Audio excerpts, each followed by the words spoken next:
about his passion. And the thing that I've learned about Kofi over the last 6 years is he is continuously upping his game. Upping his game. It doesn't matter. I think about the guy that I met 6 years ago and where he is now, and it's stratospheric. And so he's going to talk about how he did that. And I think we all know Kofi. It's like Madonna, one name. So don't you like it when I compare you to a girl? Kofi's in the LA market and the Vegas market now too, right now. So here's Kofi. Come on up, brother.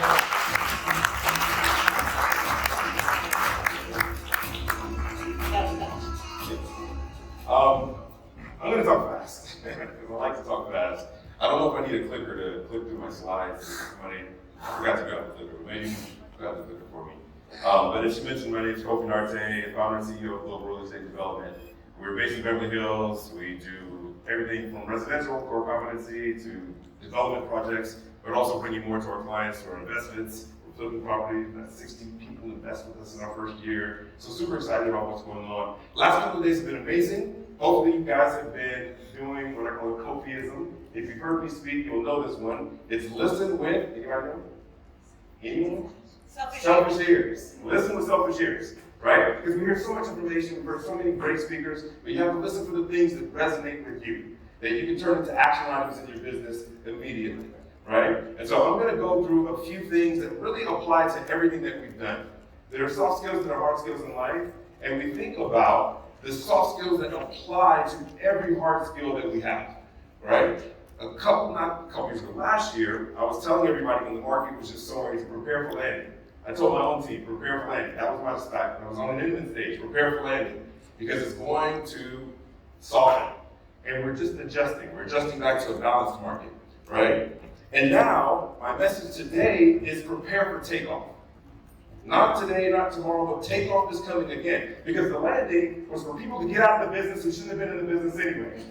They were riding a wave that they shouldn't ride.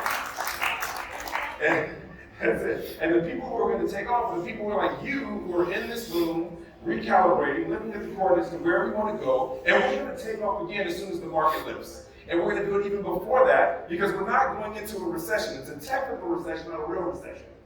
So there's still major opportunities, and most markets, even from conversations with you guys, are balancing out. They're stabilizing. They're not crashing. So there's huge opportunities there. So today I'm going to talk about commitment to excellence. I gave this talk probably, 2 months ago to my team. And I was like, you know what? I'm going to kind of build on this. I'm going to start with a quote. We are what we repeatedly do. Excellence, therefore, is not an act, but a habit. It's not an act, but a habit. And we are what we apply to everything that we do. Everything that we do. Across our business, across our lives, across our parenting, across our friendships, our relationships. Those are the things that make you who you are. We talk about the experience, and the experience of working with you. The client experience was something that was really in every speech that we heard over the last couple of days. And to really create your brand and marry it to the client experience, you extract from you who you are and how that applies to what you do in a beneficial way to your client. Does that make sense? All right, that wasn't part of my speech, just thought about that. All right, so here's my information. I wasn't in the book in terms of my contact information. So there's my email address, that's my cell phone, there's my Instagram handle. Please, let's connect on social media, great way to connect.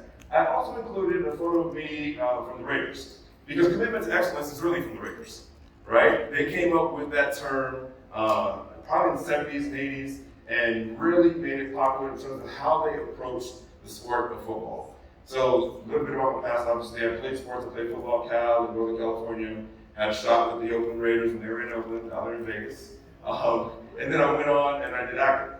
One quick story from when I went to camp. I wasn't a highly recruited player, but I did get a few teams who were interested in me. Went to the Raiders because I was right there in the Bay Area. I saw the opportunity there. Went to camp, okay? If you know anything about sports, football, baseball, basketball, they do the draft. If you don't get drafted, you still have an opportunity to go as a free agent. If you don't have to go as a free agent, you keep training and hope for next year. Draft was over, okay? I get a call, same day the draft ended, from the Raiders. I grew up a Seahawks fan, I was born in Seattle. But I also thought the 49ers might grab me because I had a trial with the 49ers. So I had a 49ers shirt on. This is like a full story now, I'm telling you a full story. I had a 49ers shirt on draft day. The Raiders called me. said, how would you like to be a Raider? I literally was taking off the shirt. I would love to be a Raider. So I showed up to camp, a guy named Al Davis, you guys know who Al Davis is. He's the original owner of the Raiders.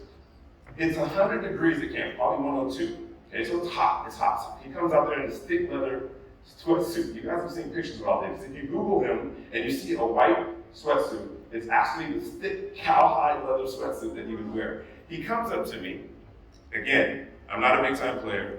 He knew my name, he knew my stats, he knew my high school stats. Okay? And for me, it was like, it made me feel good, one, but it was also, years down the road, that attention to detail that really got him to where he was. And I think he may have been a little too in the weeds because he was too involved in every decision, but that was just one quick example. Let's jump right into this. I want to go through 10 quick things and then fly through it because I really would love to have a few minutes for Q&A at the end. Number one, pay attention to detail. It's really in the little things, and sometimes you have to extract the little things. This is a picture of a house that we sold in Las Vegas. We actually sold it at the beginning of this year. Wish I had more time because I could tell you so many stories about every one of these photos and what have you. But with this property, we had photos done, we had some marketing materials together, and I didn't like it. Okay? I didn't like it. So I scrapped it. And I hired another photographer to reshoot the house. Right? Long story short, this came from one of those business manager referrals. Right? Year and a half long process of providing value, market updates, valuations of properties. And they called me and said, we have a client who has to sell the property, and we got the business.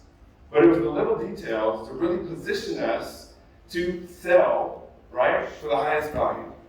And we set the record for the highest sale in the first quarter of the year, $8.25 million. Okay? Sold it in the first week. And sometimes, like I said, you have to extract the details. So you look at the things that you do and unpack those things. Quick example, social media. Do social media. People say social media marketing. Unpack it, and then you'll see where the details are, and you can see where you can make a difference. Does that make sense? I post. What do you post? I post in the listing. But what do you post about in the listing? I post the view from the, what do you post about the view? Well, I capture a little bit of the house in the view and the rest of the view so you know that's the real view from the house. Those are details. What day do you post? What time do you post? You can Google those things to find the best information. Those are details. I was telling somebody yesterday, you get all of this information, you're not gonna change your business from here to here to make a difference. You change your business from here to make all the difference in the world. It'll make all of this difference. Here to here. It makes all of this difference. Does that make sense? Because the devil's in the details. All right, number two. Be consistent and persistent. Part of luxury is predictability and pleasant surprises. We've heard luxury defined probably 100 different ways over the last 2 days, right? But part of it is predictability. As a matter of fact, I heard this on, is Diane still here? On the podcast, The State of Mind. Right? Part of luxury is predictability. And I'm like, I like that, so I wrote it down. And pleasant surprises along the way. So we talk about looking at the process of being engaged with your clients and how can we build in those moments of pleasant surprises, right? Go back to my room. I bought a protein drink because I went to the gym yesterday. I didn't go the first day, but I went to the gym yesterday. But I didn't have a fridge in my room. It's filled with the minibar stuff. I was like, okay, I gotta go get ice. They had done the turn-up service. I go to grab the ice, thinking there's ice in there already. Pleasant surprise. Pleasant surprise. How can you build those moments into your own business, right? Completion and the journey matter for excellence. It doesn't matter unless you get the task done. But we've talked about the customer experience. Car A gets you from A to B. Car B does. Well, what's the experience? What's the experience?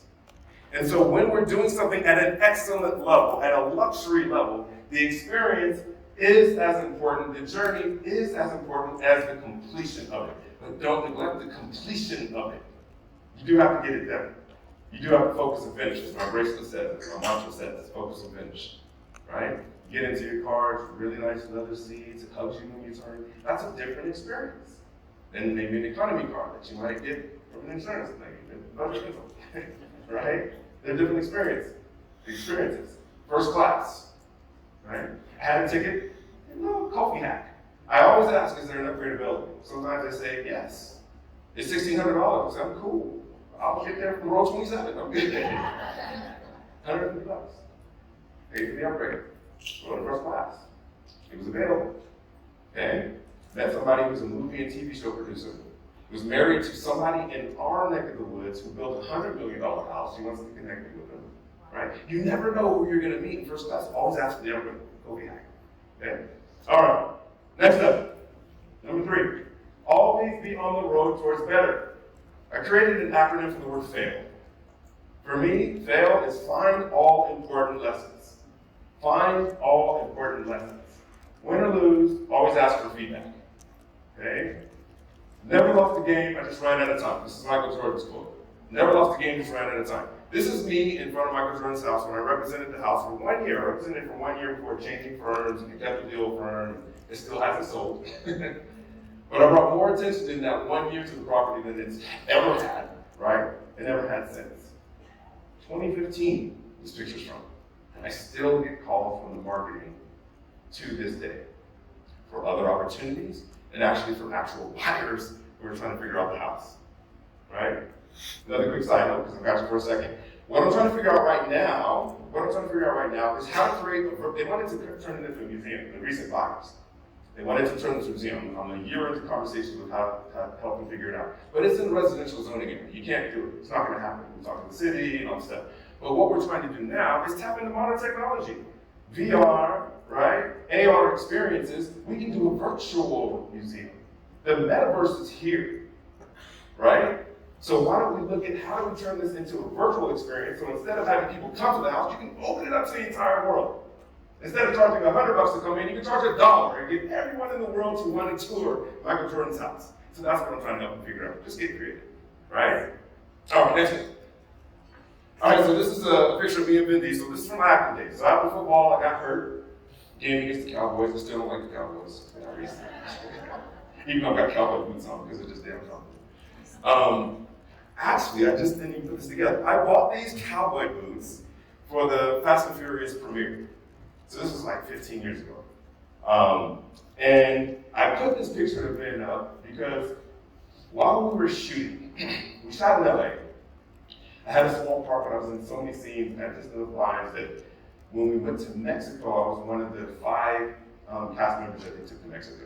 So it was Vin Diesel, Paul Walker, this guy named Laz Alonso, who was an Avatar, myself, can't remember the other actor's name. So I'm flying next to Paul Walker, first class, right? So in LA, you yell cut, everybody goes home. In Mexico, Magdalena, Mexico, very small town, right? I have a t-shirt, I had t-shirts made for everybody, the casting crew. Listen, I'm big in Magdalena, Mexico, right? But in Magdalena, you yell cut and everybody hangs out together because we only knew each other, right? And I remember Ben Diesel telling me, because he was always, he's a diva. Oh, this is a big recording. He's a diva. He's a big time Hollywood star. So on set at 9 means for Ben, 10:30. Paul Walker's there at 9. Blue collar. Trust me when he was gone. He was there every time, all the time. Ben comes rolling in when he wants to. Then when we're in Mexico, he has a trailer that's just in him for the workout when he wants to. I got to work out too, it's kind of fun. But what he told me, right, because I was sitting there talking to him one day, he said, I'm showing up to be immortalized. So I have to make sure I'm ready for that. Does that make sense? Once the camera rolls and captures his scene and captures his line, that's what you're going to see for the reruns and reruns and reruns and reruns of the perpetuity of the film. Think about that. When you're showing up for your client, when you're showing up for your opportunities, when you're showing up for your business, when you're showing up for your listing appointments, you're showing up to be immortalized. Not to mention what your marketing materials are going to be and your social media. We talked about the personal thing and should you do personal. I agree, you should do personal. My caveat to that though is always ask yourself, would I hire my social media profile? That's what you should ask yourself if you're posting personal videos. Because if it's going to counteract your business or the desire for people to work with you, no, they're not hiring the beer pong champion. They're not hiring the thong shot to work with my husband. Hell no, that's what they say. That's what the wives say. I'm not hiring her to work with my husband. They're not doing it, right? So think about how you want to be immortalized. What's your minimum standard and don't drop below this? Quick story now. My wife and I took our daughter, my wife actually coached the soccer team, to what's called the Youth World Cup. It's the Gothia Cup in Sweden. This is just last month. Life-changing experience for my daughter. She's 13, been playing club soccer, it was amazing. My message to her when we came back was, you're not the same person as when you left. you have a new bar that you've set for yourself. You have new accomplishments. You're now an international soccer player. How does that feel to hear that? You scored 3 international caps. That's what they call goals international. Right? 3 goals in international play. In your own lives, what have you done? What have you accomplished? Where have you arrived? Most importantly, in terms of your standards, that you're not going to drop below ever again. I think I'm going to use my curse word now, Diane. I always tell her I need 1 curse word. Just 1. Make it good. I just get passionate about this stuff because I think about it and I think about our lives and I think about us as people, and we have challenges in life every day. Every day we have challenges. We have moments where we feel like, oh, this is the old me showing up. This is the imposter. This is the person that got teased. This is the person. Fuck that. You're a new person and you're here. So in that moment, sorry. All right. So in that moment, remind yourself of what you've done, the bars that you've set, the people that you've helped, the people that you've influenced, the ways you've changed, and own it. It's cemented in you. Just stand on it again. Does that make sense? All right. I had coffee at the right time. All right, next up, number 5. Respect others' time and respect others' intelligence. This is critical for excellence. These people hire you because you're the expert. They hire you because they want to trust you with what's usually the biggest investment, biggest transaction of their lives, right? And we have to be mindful of their time. And this means showing up early is on time. This means they can be late, but you can't, right? This means don't pull them into the minutia. They don't want to be in the minutia. We talked about it at our table, and I think there was some great takeaways when we talked about how we engage with our clients and making sure that we're engaging with them the ways that they want to engage. Some people do not want to be called every 5 minutes about everything. Some people do, right? Some people want to be engaged in every step of the process. Some people just want the end result with weekly check-ins, things of that nature, right? So make sure that you're delivering to your client what they want to hear when they want to hear it. All right. This house was just, I didn't have a story for this house, I just liked it, it was cool. It's a house that we sold in Bel Air. And again, sort of our firm's different. So one of our agents built this house, right? So we develop properties as well. All right, next up, number 6, take ownership, take responsibility. You can only control what you take responsibility for. Excellence over excuses. This is the house that I recently had listed. It was John Legend's old estate. It was an $18 million house. And we had to have it restaged. This kind of goes back to the attention to detail. It was previously listed with another agent. And I walked in, I was like, the staging does not fit an $18 million house. The coffee tables alone don't fit an $18 million house. Devil's in the details. So we had it restaged. Most of the belongings were John Legend's and Chrissy Teigen's, but the accent pieces, the artwork, all of that, we had it all redone. Simple news, right? We had some Chanel boxing gloves brought in, right? Chanel and Gucci coffee table books. Hermes blankets on the couches. Not things that you buy at IKEA for an $18 million house, right? So good that the owner comes back. He was in Canada, had no plans of coming back, came back to visit and said, oh my God, I love the house again. I don't want to sell it. This is a true story. I'm like, you love it because I restaged it so damn well. I'm just for being good at my job. All right. Number 7, be accountable to yourself and others. Achieved by training and habituation. We are what we repeatedly do. We are what we repeatedly do. The training and habituation, you just need to build into your day. So like for me, I always say, you talk about reading new books each year. I read a certain number of books, but I reread other books. Reread other books. So you have command of the information, ownership of the information. That's the habituation, right? I didn't learn this, I didn't come up with this myself. I steal from other people all the time. They give you the information, they give you the roadmap, they give you the podcast so you can listen to them and you can learn from them. There's a guy, Sharon Serrata, I don't know if you guys know, he created Tellus and Soul or whatever, Doug Selman. He has a podcast. And he said on his podcast that his routine is listening to podcasts every morning. So for the last month, I've been listening to podcasts every morning. It's been great. There's so many things that you can learn, even from the Estate Line podcast, from other podcasts that are business related, that will help you grow. Especially if you listen with selfish ears. Listen with selfish ears. Right? Okay. This house was sold in Pasadena to a buyer. Very cool house. $3.5 million. This is Matt Kemp's old house that we sold in San Diego County. Number 8, be passionate about excellence. Now, Kent was passionate about excellence for yourself and for others. This is an important bullet for people who are building teams and for people who have firms or brokerages like myself, right? Some people aren't used to an environment where excellence is expected. Just know that. Some people aren't used to an environment where excellence is expected. And you can't necessarily change the person right away, but you can change the environment where it's so compelling that they are forced to change. Does that make sense? So if you lead by example, if you raise the bar in everything that you're doing, if you pay attention to detail, and sometimes you have to be like super stringent about it. I'll take you guys back to my struggling actor days. Struggling actor days, I was a substitute teacher along with being an actor. Okay? And I got really good at it because I watched to see what teachers were doing that worked. And one of the things that I noticed is the teachers that had the best classrooms had rules and regulations usually on a wall somewhere. So they weren't relying, and this is good for parents, by the way, they weren't relying on themselves to come up with the new rules and objective rules and subjective rules each day. It's right there. And when you have to redefine an environment or a culture, you have to be very strict about it, especially in the beginning until it's established. So I would go into classrooms and I would say, well, there's no talking during this amount of time, we can go over this, blah, blah, blah. Somebody talks. Well, were you talking? Well, I was asking for a pencil. Did you use words to ask for the pencil? It seems extreme, but by day 3, boom, money. We've got culture, we've got silence when we need silence, we've got people who are committed to what they're doing, excited that there's discipline that provides the parameters for them to actually learn. It's like safety rails. When there's safety rails, you can go fast. Culture, discipline, safety rails. That's a new one. Somebody write that down for me. That's a good one. All right. Tie it to your why and hold the vision. You have to remind yourself of why you're doing things, especially in those moments where I talk about standing on the concrete that you built. Those moments where you start to slip a little bit, remind yourself of why you're doing it. The big picture of why you're doing it. What your big why is, as Simon Sinek says. What's your reason? Okay?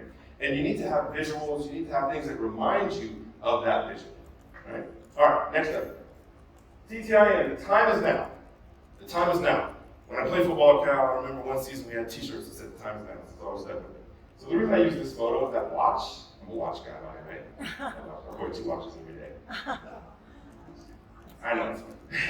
It's a reminder to myself. One, that I love watches. But 2, to do extra. Do the most.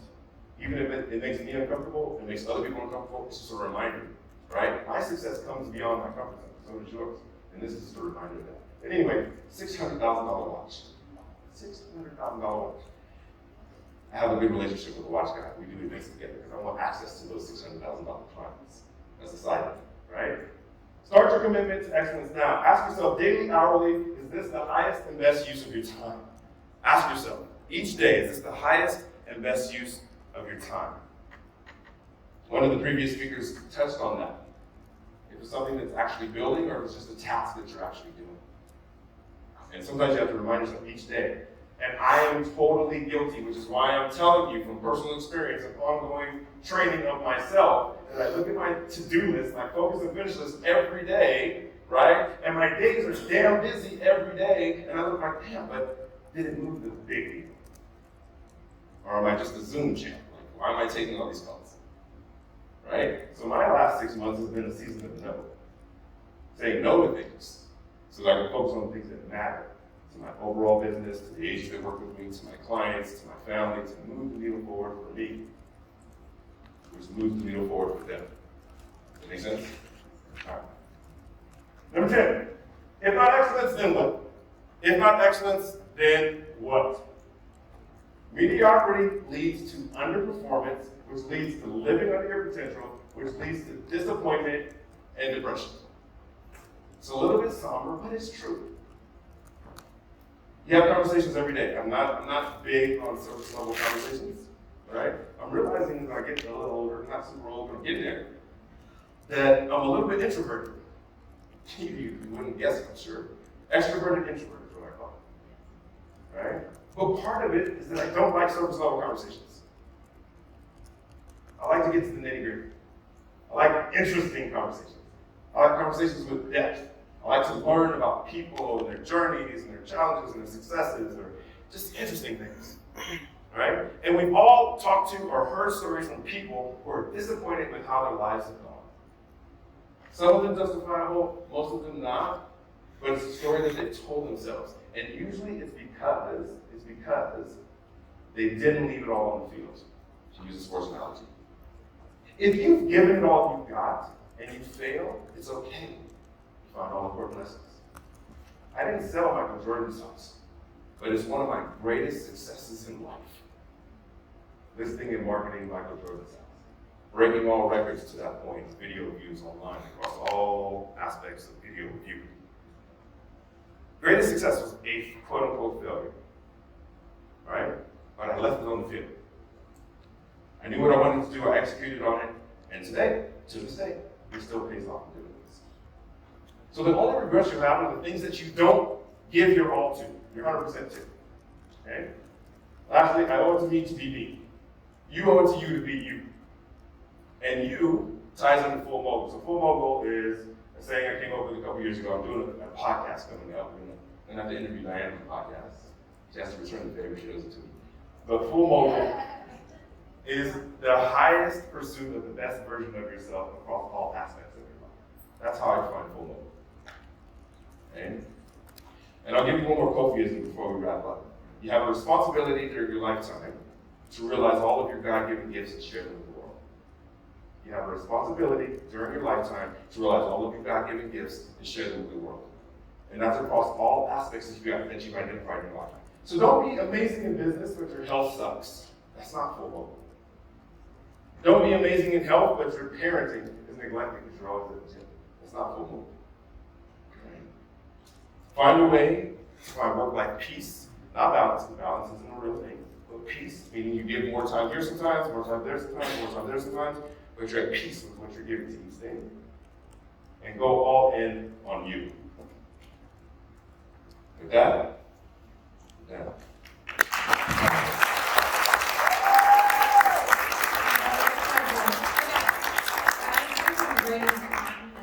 any questions, Tiffany and I are here. If you want to ask him, he's standing in front of you. If anything comes up or you want to just know something, you can ask. Anything. You can ask on anything. Business, real estate, life. Hands up. As I'm reading this book, I'm rereading You Ask First, a book called Traction.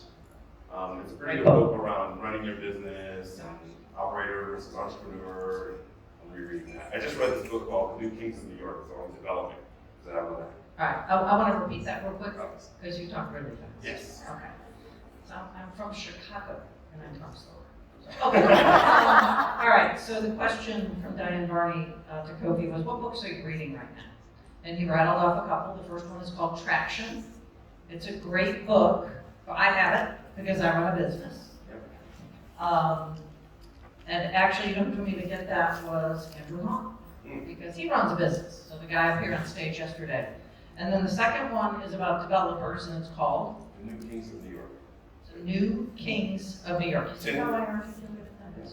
10-second hack. When you read a book, highlight the things, read with selfish eyes. Yeah.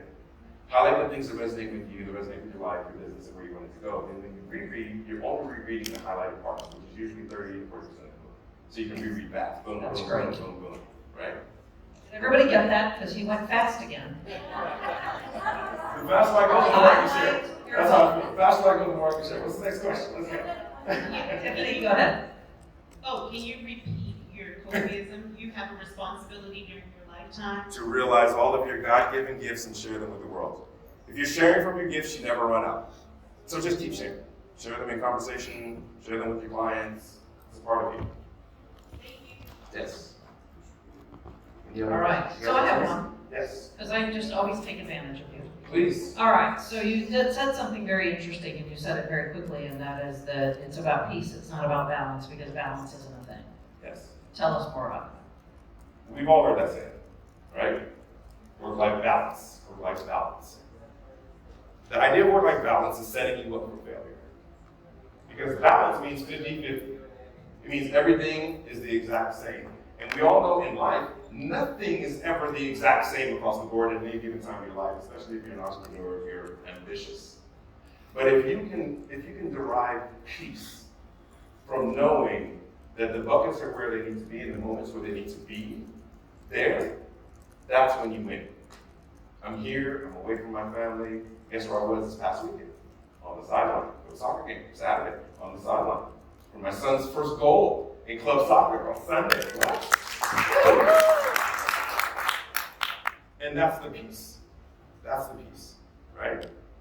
All right, do we have time for one more? Thank you, but do we have one more? Yeah, I good. do have one. Sure. Oh, shocking. Sorry.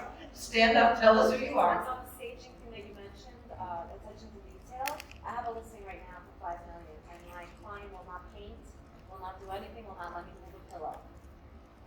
What do you do? All right, so she has a $5 If he wants to million sell that- listing, the client will not let her paint or move a pillow, what do you do? And did you pay for all that? So the staging I don't typically pay for, right? Staging is a client expense. Anything that has to do with preparing the house, I treat it as a client expense. Anything that has to do with marketing, capturing the house, agent expense. Have you brought in a stager? He will not allow it. Okay. He's a very smart. He's not very smart. He's not allowed. He's a very smart man. No, he's hard-headed is what he is, right? I would try to give him some examples and case studies. So I would say you have to have like 5 ways to say the same thing, right? You said it. You probably said it in one additional way. You need to come up with some more ways. It would be case studies of loans that have sold faster because of staging.